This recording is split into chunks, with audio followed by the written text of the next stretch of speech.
ذهن تو قوی ترین سرمایه زندگیته. ثروتمندان قبل از اینکه در واقعیت ثروتمند بشن ذهنشون ثروتمند بوده. اونا یاد گرفتند روی فراوانی تمرکز کنن، نه روی کم بودن. وقتی تمرکزت رو روی فرصت ها میذاری، حتی در سختی ها هم راه پیدا میشه.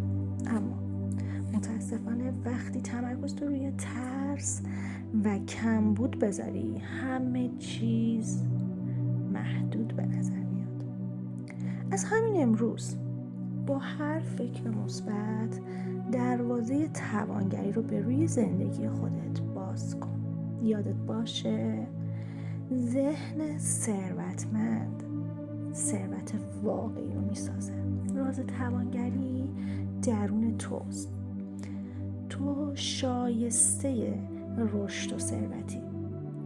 اگر دوست داری در ویدیوهای بعدی چند تکنیک برای تمرکز روی فراوانی یاد بگیری، سابسکرایب